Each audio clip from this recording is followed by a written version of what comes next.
Okay. So hello everyone. और guys आज की क्लास में हम करने वाले हैं one short revision of chapter 14 probability of class 10। भाई क्लास 10th की जो प्रोबेबिलिटी है काफ़ी आसान चैप्टर है, और जो बेसिक मैथ्स वाले स्टूडेंट है उनके लिए तो ये चैप्टर मस्ट वॉच है। इसको तो आपको सॉल्व करना ही है, क्योंकि बिल्कुल एक फॉर्मूला है सिंपल सा और आसानी से इसको सोल्व किया जा सकता है। तो देखो आज की जो क्लास है उसमें हम मेनली क्या करने वाले हैं, क्वेश्चन सोल्व नहीं करने वाले। हमारा जो आज का काम है वो हमको कॉन्सेप्ट समझना है। अगर आपने कॉन्सेप्ट समझ लिया, अगर ये वीडियो आपने ढंग से देखा, तो आप आपके एनसीईआरटी बुक का कोई भी क्वेश्चन सोल्व कर सकते हैं, आप पीवाईक्यू कोई भी सोल्व कर सकते हैं। तो बस आपको एक बार वीडियो देखना, आपको कॉन्सेप्ट समझना है। ठीक है, तो चलते हैं। देखो क्लास 10 में जब हमने प्रोबेबिलिटी पढ़ी होगी आपने, तो सबसे पहले पता क्या होगा भाई, इवेंट क्या होता है, एक्सपेरिमेंट क्या होता है। अगर वो चीज़ समझ में आई तो आपको प्रोबेबिलिटी समझ में आ जाएगी। तो देखो सबसे पहले मैं आपको बताने वाला हूँ भाई इवेंट क्या होता है।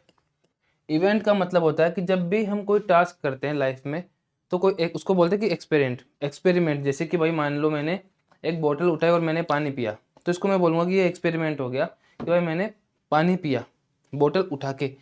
ठीक है, तो देखो एक्सपेरिमेंट का मतलब क्या होता है कि मान लो मैंने आज ये वीडियो बनाया।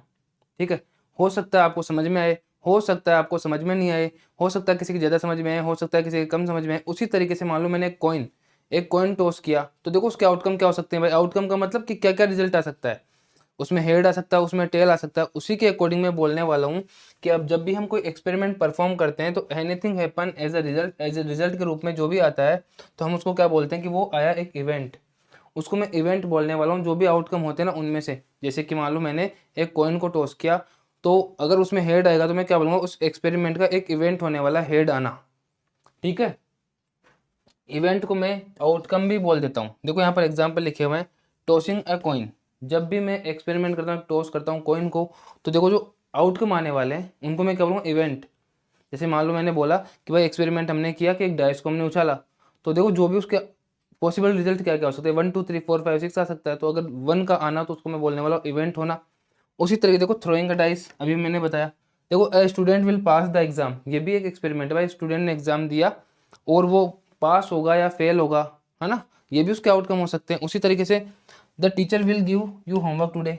मान लो आप स्कूल में गए, तो हो सकता है कि आप टीचर आपको होमवर्क दे, हो सकता है नहीं दे। तो जो आउटकम आने वाला, जो रिजल्ट आने वाला, उसको हम बोलते हैं इवेंट। और टीचर का होमवर्क देना उसको हम बोलते हैं कि एक्सपेरिमेंट। ठीक है, देखो आगे चलते हैं अब।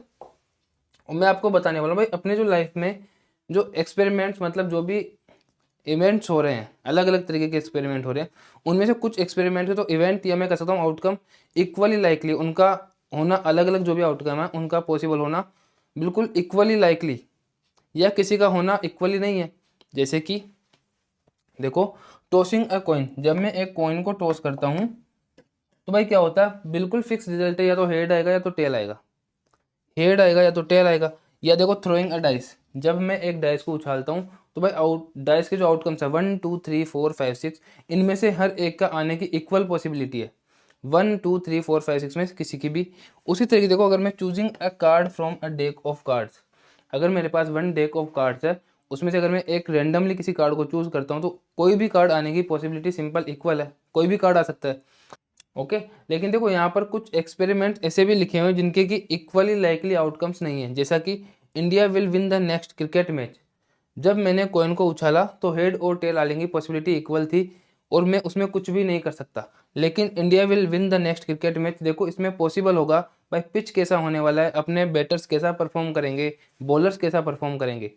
उसी तरीके देखो इट विल रेन टुमारो, कि भाई कल बरसात होगी। इसके लिए मैं इक्वल लाइटली आउटकम्स नहीं बोल सकता कि बरसात होगी, हो सकता है नहीं हो। ठीक है, उसी तरीके देखो you will understand this concept, कि भाई आप ये कॉन्सेप्ट समझ जाओ। जरूरी थोड़ी है भाई, दिमाग की कैपेसिटी पे काम करता है। हो सकता है कि आपको नींद आ रही हो सकता है कि आप ये वीडियो देखते देखते कुछ और काम कर रहे हो, तो आपके समझ में आना या नहीं आना इक्वल लाइकली नहीं है। लेकिन अगर मैंने कोई कॉइन को टॉस किया, अगर मैंने डाइस को थ्रो किया, choosing a card from deck of card, तो उसमें से जो भी आउटकम्स आने वाले हैं उन सब का होना पॉसिबल है इक्वली। तो देखो हम पढ़ने वाले हैं प्रोबेबिलिटी होती क्या। Probability is the chance of an event. अभी हमने पढ़ा था ना, हम एक्सपेरिमेंट करते हैं तो भाई जो भी आउटकम आते हैं उनको हम इवेंट बोलते हैं। तो probability is the chance of an event happening when an experiment is performed with equally likely outcomes. ऐसा कोई एक्सपेरिमेंट जिसके कि इक्वल लाइकली आउटकम्स है, उनका होने का जो चांस होता है उसको ही हम प्रोबेबिलिटी बोलते हैं। जैसा कि अगर मैंने एक कॉइन को उछाला तो मैंने एक्सपेरिमेंट किया, हेड और टेल आना उसके इवेंट है, आउटकम है, और देखो इक्वल लाइकली आउटकम है, फिक्स आउटकम से भाई हेड आएगा या तो टेल आएगा। ऐसा नहीं बोल सकते हम कि अलग तरीके से उछालेगा तो कुछ और आउटकम आ जाएगा। तो उसको मैं क्या बोलूँगा कि भाई उस इवेंट की जो एक्सपेरिमेंट में परफॉर्म किया उसके जो आउटकम्स है उनके होने का जो चांस होगा, जैसे हेड आने का भाई चांस कितना है, तो आप देख सकते हो भाई दो आउटकम है हेड और टेल, उनमें से हेड का आने का चांस है 50%। तो मैं क्या बोलूँगा उस 50% को की जो चांस है ना उसको हम बोलने वाले हैं प्रोबेबिलिटी।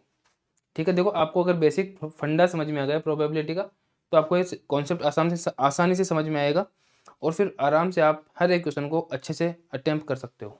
ठीक है, देखो हम आगे और चलते हैं। अब देखो सिंपल सा ये फॉर्मूला आप लोगों ने पढ़ा होगा भाई, प्रोबेबिलिटी का ओनली वन फॉर्मूला है, और देखो पीई का मतलब होता है probability of an event. Event का मतलब ऐसा एक्सपेरिमेंट जिसके की आउटकम्स इक्वली लाइकली हो, उस इवेंट की हम बात करने वाले हैं। तो उसके होने का जो चांस है प्रोबेबिलिटी है उसका फॉर्मूला क्या है, number of favourable outcomes upon total number of outcomes.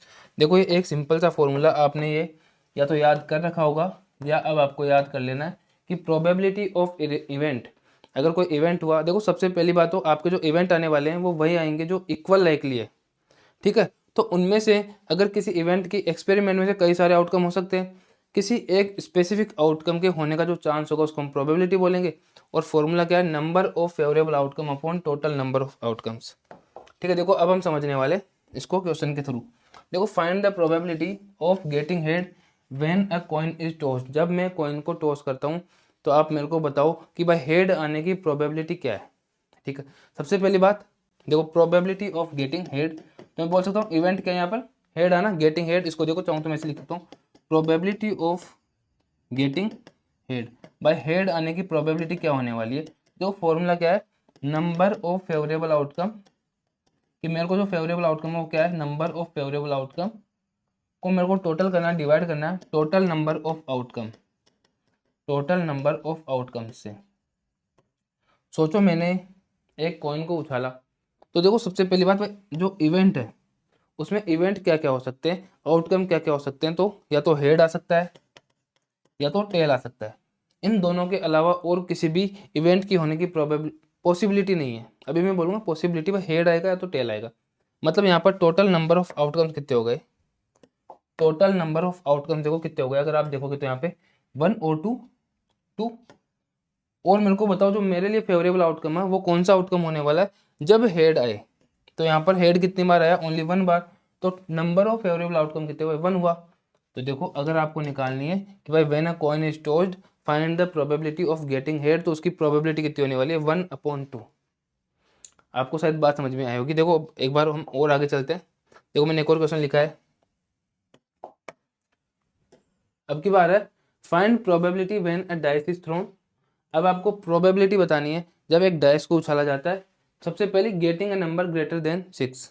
ठीक है, तो देखो सबसे पहले मेरे को पता होना चाहिए भाई जब भी मैं डाइस को उछालता हूँ तो मेरे पास जो टोटल नंबर ऑफ आउटकम्स है वो क्या क्या हो सकते हैं, टोटल नंबर ऑफ आउटकम्स, कि अगर मैं डाइस को उछालूं तो मेरे को क्या क्या आउटकम्स हो सकते हैं, क्या क्या इवेंट वहां पर हो सकते हैं। तो देखो अगर मैंने डाइस को उछाला तो 1 आ सकता है, 2 आ सकता है, 3 आ सकता है, 4, 5 और 6। इनके अलावा और कुछ भी नहीं आने वाला। ठीक है, अब देखो जो फर्स्ट वाला मैंने ऑप्शन लिया getting a number greater than 6, कि भाई 6 से बड़ा नंबर आए। अब अगर आप देखोगे यहाँ पे भाई 6 से बड़ा नंबर आने की मेरे को कोई फेवरेबल अगर आउटकम चाहिए कि भाई 6 से बड़ा नंबर आए, देखो टोटल आउटकम तो कितने हैं, 6 है, और 6 से बड़ा आ रहा है कि यहाँ पे कोई भी नहीं आ रहा, तो मैं क्या बोलूँगा जो फेवरेबल आउटकम वो क्या है, 0। तो 0/6 क्या हो गया, 0 हो गया। उसके अलावा देखो मैंने लिखा गेटिंग अ प्राइम नंबर, कि जब मैं एक डैश को उछालूं तो प्राइम नंबर आए, तो सबसे पहले टोटल नंबर ऑफ आउटकम कितने हैं, यहाँ पे 6 है। फेवरेबल आउटकम देखो, फेवरेबल का मतलब जो मेरे को चाहिए प्राइम नंबर, तो देखो 1 2 3 4 5 6 में से 2 3 और 5 ये तीन ही प्राइम नंबर है, 2 3 और 5। तो देखो जो फेवरेबल आउटकम है कितने हो गए, 3, टोटल आउटकम है 6, मतलब जो मेरी प्रोबेबिलिटी आएगी वो कितनी आएगी, 1/2। देखो अब की बार फिर मैंने लिखा है कि गेटिंग नेगेटिव नंबर, कि भाई अगर मैंने डैश को उछाला तो बताओ नेगेटिव नंबर आने की प्रोबेबिलिटी क्या है। सबसे पहले टोटल नंबर ऑफ आउटकम 6 है, और getting a number negative number, तो देखो 1 2 3 4 5 6 में तो कोई नेगेटिव नंबर नहीं है, तो वापस क्या लिखूंगा, 0/6, 0, मतलब नेगेटिव नंबर आने की प्रोबेबिलिटी में क्या बोलने वाला हूँ, 0 बोलने वाला हूँ। ठीक है, देखो आपको थोड़ा थोड़ा समझ में आया होगा। और आगे जो मैं बताने वाला हूँ वो ये कि कभी भी अगर मैं किसी इवेंट की प्रोबेबिलिटी निकालता हूँ तो या तो उसकी वैल्यू 0 हो सकती है, ये 0 से बड़ी होगी, मैक्सिमम 1 हो सकती है और 1 से छोटी होने वाली है। इस चीज़ को आपको याद रखना है कि प्रोबेबिलिटी की जो वैल्यू होती है किसी इवेंट के तो 0 या 0 से बड़ी होगी, 1 या फिर 1 से छोटी होगी। इस रेंज के अलावा 0 से छोटी नहीं हो सकती और 1 से बड़ी नहीं हो सकती। अगर किसी इवेंट की प्रोबेबिलिटी ऑफ एनी इवेंट अगर 0 है तो मैं उसको बोलता हूँ इम्पॉसिबल इवेंट, कि भाई ऐसा होना पॉसिबल नहीं है। देखो आपको याद रखना है इम्पॉसिबल इवेंट, आपके एनसीईआरटी बुक में भी दे रखा है कि भाई इम्पॉसिबल इवेंट की डेफिनेशन बताओ, तो क्या बोलूँगा मैं, अगर किसी इवेंट की प्रोबेबिलिटी 0 है तो उसको क्या बोलते हैं, इम्पॉसिबल इवेंट। अगर किसी इवेंट की प्रोबेबिलिटी है 1 तो उसको मैं बोलने वाला हूँ श्योर इवेंट, कि भाई ऐसा होना तो श्योर है अगर किसी इवेंट की प्रोबेबिलिटी होती है 1। तो आपको सबसे पहले ये चीज़ समझनी है अच्छे से, ठीक है। देखो उसके बाद में मैंने लिखा हुआ कॉम्प्लीमेंट्री इवेंट। कॉम्प्लीमेंट्री इवेंट को सबसे पहले देखो, इवेंट का मतलब होता है कि एक्सपेरिमेंट मैंने परफॉर्म किया, वहाँ पर उसके कुछ आउटकम्स आए तो उनको हम इवेंट बोलते हैं, तो उसको डिनोट करते हैं अपन ई से। और जो कॉम्प्लीमेंट्री इवेंट है उसको मैं डिनोट करता हूँ ई बार, और उसको मैं बोलता हूँ नोट ई। मतलब सोचो मैंने देखो एग्जाम्पल लेते हैं कि मैंने एक वापस एक एग्जाम्पल लेते हैं पर वापस कि मैंने एक कॉइन को टॉस किया, कॉइन को टॉस किया और मैंने, ठीक है। तो भाई जब हम कॉइन से टॉस करते हैं तो क्या क्या इवेंट हो सकते हैं, आउटकम क्या क्या आ सकते हैं, हेड और टेल, हेड और टेल। तो देखो अगर मेरे को लिखना कि इवेंट ई है, अगर इवेंट ई है, मैंने बोला कि इवेंट ई कोई है, हेड का आना है ना, गेटिंग हेड। अगर मेरे को बोलना कि ई बार कॉम्प्लीमेंट्री इवेंट क्या होगा, तो कॉम्प्लीमेंट्री इवेंट का मतलब होता है नॉट गेटिंग हेड, कि भाई हेड का नहीं आना, ठीक है। आपको एक बार ढंग से समझना है, कॉम्प्लीमेंट्री इवेंट का मतलब होता है नोट ई। मतलब अगर कोई इवेंट हुआ, मैंने लिखा कोई इवेंट है कुछ भी, इवेंट है कुछ भी, तो अगर मैंने लिखा ई बार तो इसका मतलब है उस इवेंट का नहीं होना, नोट ई। मतलब मान लो मैंने एक बॉक्स है उसमें कई सारी अलग अलग कलर की बॉल्स पड़ी हुई थी, मैंने बोला कि मैंने रेड बॉल चूज कर ली, तो उसको मैं बोलूँगा event E by choosing a red ball. और मैं बोलता हूँ कि नहीं, note choosing the red ball, तो उसको मैं बोलूँगा नोट ई बार से उसको मैं डिनोट करने वाला हूँ by not choosing the red ball. आपको थोड़ा कॉम्प्लीमेंट्री इवेंट भी समझ में आया होगा, ठीक है। ओके, तो देखो अब मैं आपको बताने वाला हूँ कभी भी probability of event and probability of complementary event की जो सम होने वाला वो 1 होने वाला है हमेशा। ये भी एक फॉर्मूला है, आपको पढ़ना है। देखो शॉर्ट रिवीजन करने वाले ना, तुमको जल्दी जल्दी चीज़ें समझनी है कि probability of event plus probability of complementary event की वैल्यू हमेशा 1 होती है। मतलब आपको अगर किसी इवेंट की प्रोबेबिलिटी पता है तो आप उसको उसके कॉम्प्लीमेंट्री इवेंट की प्रोबेबिलिटी निकाल सकते हैं। देखो एक बार मैं एग्जाम्पल देता हूँ आपको, ठीक है। मैंने लिखा choosing a number from 1 to 5 and getting even number. देखो मैंने क्वेश्चन लिखा थोड़ा सा कि आपको प्रोबेबिलिटी बतानी है कि 1 to 5 में आप एक नंबर चूज करो और आपको इवन नंबर मिले। तो देखो 1 2 3 4 5 टोटल आउटकम क्या क्या है, टोटल जो आउटकम होने वाले हैं वो क्या क्या है, 1 2 3 4 5, टोटल आउटकम है 5। और जो मेरे लिए फेवरेबल आउटकम है वो क्या है, 2 और 4, क्योंकि 2 और 4 दो ही ऐसे नंबर जो इवन है। तो देखो इवन नंबर चूज करने की प्रोबेबिलिटी आ गई 2/5, ठीक है। अब अगर मेरे को निकालनी है कि नॉट चूजिंग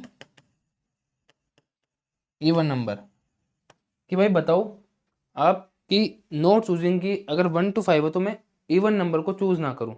तो अगर मेरे को ये निकालना है तो देखो चूजिंग इवन नंबर तो हो गया इवेंट, और नोट चूजिंग क्या हो गया उसका कॉम्प्लीमेंट्री इवेंट। तो देखो अगर मैं देखूं यहाँ पे तो मेरे को प्रोबेबिलिटी ऑफ किसी इवेंट की पता लग गई, और अगर मेरे को कॉम्प्लीमेंट्री इवेंट की वैल्यू निकालनी है तो मैं सिंपली क्या कर सकता हूँ, यहाँ पर देखो ई बार की वैल्यू जैसे निकालते हैं तो 1 माइनस क्या कर दूंगा मैं 2/5, तो आंसर आ गया 3/5।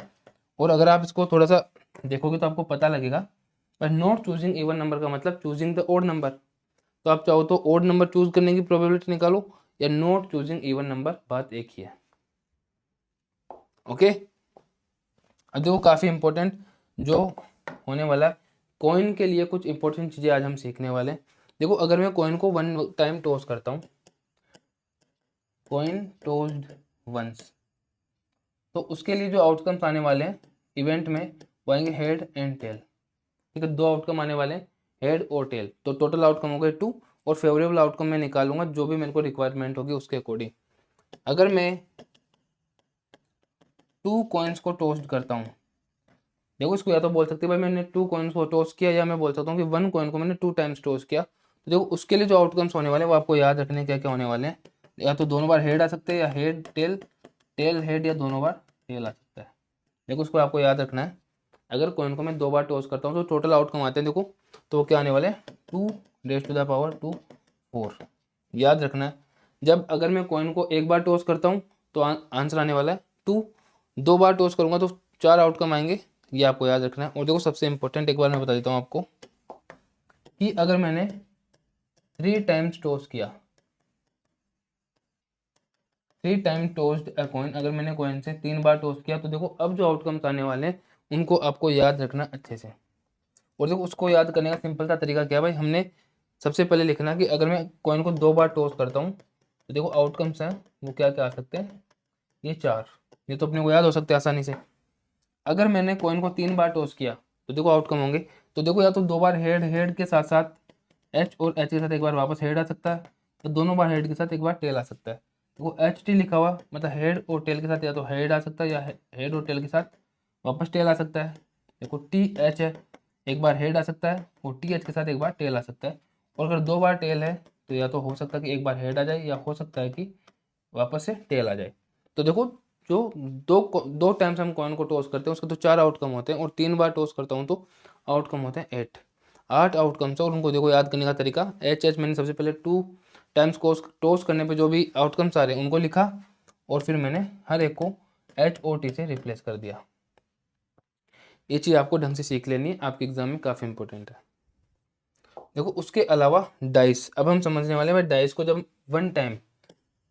वन टाइम डाइस को थ्रो करते हैं, 1 टाइम उछालते हैं, तो जो आउटकम आते हैं क्या आते हैं 1 2 3 4 5 और 6। लेकिन अगर मैं डाइस को 2 टाइम्स थ्रो करूंगा तो देखो अब आउटकम आने वाले, जैसे कॉइन को 1 बार टॉस करते हैं तो आउटकम आते हैं 2 2, 2 बार 2 रेज टू द पावर 2, 3 बार 2 रेज टू द पावर 3 8 आते हैं। अगर मान लो मैंने कॉइन को 4 बार टॉस किया तो आउटकम्स आएंगे total 2 raise to the power 4 16। उसी तरीके से एक बार जब मैं डाइस को थ्रो करता हूँ तो आउटकम आते हैं 6, और 2 टाइम्स करूंगा तो 6 रेज टू द पावर 2 36। ठीक है, आप लोगों ने अगर कॉइन डाइस को 2 बार अगर मैं थ्रो उछालता हूँ तो 36 आउटकम्स आते हैं, आपको वो लिखना भी आता होगा। देखो हम इस तरीके से लिखते हैं ना, 1 1 1 2 1 3 1 4 1 5 1 6। उसके देखो फिर बाद में 2 1 2 2 2 3। देखो इस तरीके से मैं टोटल 36 आउटकम्स लिख सकते हैं। अभी मैं बताने वाला नहीं हूँ क्योंकि भाई अपने को वीडियो शॉर्ट रखना है। ठीक है, लेकिन आपको ध्यान रखना, अगर सोचो मैं डाइस को 3 टाइम्स टोस्ट करता हूँ, टोस्ट नहीं, डाइस को तो थ्रो करते हैं ना अपन। अगर मैंने डाइस को 3 टाइम्स थ्रो किया, 3 बार उछाला, तो जो आउटकम आएंगे टोटल अब क्या आएंगे 6 की पावर 3 216। अगर मैं 4 बार डाइस को थ्रो करता तो आउटकम आता है 6 रेज टू द पावर 4। ठीक है, तो देखो आपको ये बात भी समझनी है। उसके बाद में आता है 1 deck of cards. 1 deck of cards में भी काफ़ी इंपॉर्टेंट क्वेश्चन बन सकते हैं, तो आपको पता होना चाहिए सबसे पहले भाई जो टोटल कार्ड्स होते हैं 1 डेक ऑफ कार्ड्स में, टोटल जो कार्ड्स होते हैं वो होते हैं 52। ठीक है, 52 टोटल कार्ड्स होते हैं। और देखो जो 52 कार्ड्स होते हैं उनको मैं 4 सूट्स में डिवाइड कर देता हूँ। किसमें? 4 सूट्स होते हैं, 1 2 3 और 5। तो 4 पार्ट्स में डिवाइड करता हूँ मैं 52 कार्ड्स को। तो भाई अगर 4 पार्ट्स में डिवाइड करूँ तो हर एक सूट में कितने कार्ड्स होने चाहिए? 13 कार्ड्स होने चाहिए। तो देखो 52 कार्ड्स को मैं 4 सूट्स में डिवाइड कर देता हूँ। और जो सूट्स होते हैं उनकी क्या खास बात होती है, 2 में तो होते हैं रेड कलर के कार्ड्स और 2 में होते हैं ब्लैक कलर के कार्ड्स। तो देखो देखो 2 होते हैं रेड कलर के, ठीक है, और देखो ब्लैक कलर को मैं येलो से लिख रहा हूँ भाई, या ग्रे से लिख दें, और 2 होते हैं ब्लैक कलर के सूट्स। ठीक है, तो देखो इनके जो नाम होते हैं ना रेड वालों के, इनके नाम होते हैं, एक का होता है डायमंड, एक का होता है हार्ट। ठीक है, उसी तरीके से जो ब्लैक वाले होते हैं इनमें देखो इनका नाम ब्लैक वालों का एक का तो होता है क्लब और एक का होता है स्पेड। इसका मतलब अगर आप ढंग से समझो तो आपको पता लगे भाई हर एक सूट में कितने कार्ड्स होते हैं, 13 कार्ड्स। ठीक है, हर एक सूट में कितने कार्ड्स होते हैं, 13 कार्ड्स। मतलब वन डेक ऑफ कार्ड में जो टोटल रेड कार्ड होते हैं, जो टोटल रेड कार्ड्स होते हैं, टोटल रेड कार्ड अगर आपको बोले तो आप बोलेंगे 26, और टोटल ब्लैक कार्ड भी कितने होने वाले हैं, 26। देखो अच्छे से आपको ये कार्ड्स वाले जो भी अलग अलग चीज़ें हो सकती है वो समझनी है, ताकि अगर कुछ नहीं तो आप ढंग से कर सको। ठीक है, 52 कार्ड्स, 4 सूट्स होते हैं, 2 रेड कलर के 2 ब्लैक कलर के, हर एक सूट में 13 कार्ड होते हैं। तो जो टोटल ब्लैक कार्ड हो गए वो 26, टोटल रेड कार्ड भी हो गए 26। अब देखो जो हर एक सूट में 13 कार्ड्स होते हैं, है ना, ईच शूट में जो 13 कार्ड्स होते हैं, देखो उनमें अलग अलग तरीके के कार्ड होने वाले हैं। ठीक है, देखो सबसे पहले हर एक सूट है उसमें 1 एस इक्का होता है, तो वो कितने होते हैं, 1। तो टोटल एस अगर इक्के बोले जाए कार्ड्स में, 1 डेक ऑफ कार्ड्स में तो होने वाले हैं 4 इक्के। उसी तरीके से हर एक सूट में 3 फेस कार्ड होने वाले हैं, जेक, क्वीन और किंग। जेक, क्वीन और किंग, हर एक सूट में अगर 3 फेस कार्ड है तो टोटल फेस कार्ड हो गए 12। उसी तरीके से हर एक सूट में देखो 9 नंबर कार्ड्स भी होने वाले हैं कुछ, और जो टोटल नंबर कार्ड्स होंगे वो कितने होंगे, 9। मतलब अगर आपको बोले कि भाई 1 डेक ऑफ कार्ड में टोटल नंबर कार्ड कितने हैं, तो बोलने वाला हूँ मैं 9 × 4 36। 36 नंबर कार्ड्स होंगे, 12 फेस कार्ड होने वाले हैं, और 4 क्या होने वाले हैं, इक्के होने वाले हैं। तो देखो इसमें से अगर आपको बोले जाए भाई रेड कार्ड है, रेड कलर का अगर कार्ड है तो वहाँ पर टोटल फेस कार्ड कितने होने वाले हैं, तो हर एक सूट में अगर 3 फेस कार्ड है तो देखो कितने सूट्स है जो रेड कलर के, 2। तो जो टोटल फेस कार्ड है वो कितने हो गए, 6 हो गए। इस तरीके से आपको ये वाली टेबल थोड़ी ढंग से पढ़नी है, आपको याद रखनी है इसको, काफ़ी इंपॉर्टेंट क्वेश्चन यहाँ से बनते हैं। देखो उसके बाद में मैंने एक क्वेश्चन लिया थे आपको समझाने के लिए कि अ बॉक्स कंटेन 3 ब्लू, इसमें 3 ब्लू 2 वाइट और 4 रेड मार्बल्स है। If one marble is drawn random find probability. ठीक है, देखो यहाँ पर क्या क्या दे रखा है, तो टोटल ब्लू मार्बल्स है वो तो है 3, वाइट जो है वो है 2, और जो देखो रेड मार्बल्स है वो भी कितनी है, 4। ठीक है, और मेरे को बतानी है getting a red marble, probability बतानी है कि मेरे को एक रेड मार्बल मिले। तो सबसे पहले प्रोबेबिलिटी इस इवेंट की अगर निकालनी तो मेरे को पता होना चाहिए टोटल नंबर ऑफ आउटकम्स कितने हैं। देखो 3 + 2 5 + 4 9, टोटल नंबर ऑफ आउटकम्स हो गए 9। और जो फेवरेबल आउटकम है जो मेरे लिए जरूरी है वो क्या है, गेटिंग अ रेड मार्बल, और रेड मार्बल्स कितनी है, 4। तो देखो गेटिंग अ रेड मार्बल की प्रोबेबिलिटी कितनी होगी, 4/9। उसी तरीके देखो not getting a red marble, है ना, तो ये जो इवेंट मैंने निकाला इसका कॉम्प्लीमेंट्री इवेंट है भाई, रेड मार्बल नहीं आई। तो या तो मैं क्या कर सकता हूँ कॉम्प्लीमेंट्री इवेंट के लिए कि 1 में से जो उस इवेंट की होने की प्रोबेबिलिटी उसको माइनस कर दो, 1 - 4/9 कितना हो गया, 5/9। या मैं क्या कर सकता हूँ यहाँ पर भाई रेड मार्बल नहीं, तो रेड नहीं होगी तो क्या क्या हो सकती है, ब्लू हो सकती है और वाइट हो सकती है। तो अब जो देखो मैं टोटल आउटकम 9 में से फेवरेबल आउटकम कितने हो गए, 5। देखो तो भी आंसर सेम आने वाला है। उसी तरीके से गेटिंग अ ब्लैक मार्बल, कि भाई मेरे पास मार्बल्स तो देखो कितने, ब्लू वाइट और रेड है, तो टोटल नंबर ऑफ आउटकम कितने हो गए, 9। लेकिन फेवरेबल आउटकम मेरे को चाहिए ब्लैक कलर की मार्बल, वो तो है ही नहीं, तो मैं क्या लिखूंगा 0, 0/9 0। और अगर किसी इवेंट की प्रोबेबिलिटी 0 होती है तो उसको हम बोलते हैं इम्पॉसिबल इवेंट, और अगर किसी इवेंट की प्रोबेबिलिटी होती है 1 तो हम उसको बोलते हैं श्योर इवेंट। ठीक है, ओके। तो भाई देखो हमने बहुत ही शॉर्ट में चैप्टर 14 प्रोबेबिलिटी का रिवीजन कर लिया। तो आपको बेसिक अगर आपको समझ में आ गया इस चैप्टर का, तो अब आप एनसीईआरटी का हर एक क्वेश्चन सोल्व कर सकते हैं। आप एक बार खुद से ट्राई करें, काफ़ी आसान चैप्टर है और बेसिक मैथ्स वालों के लिए काफ़ी इंपॉर्टेंट भी है। Okay, thank you.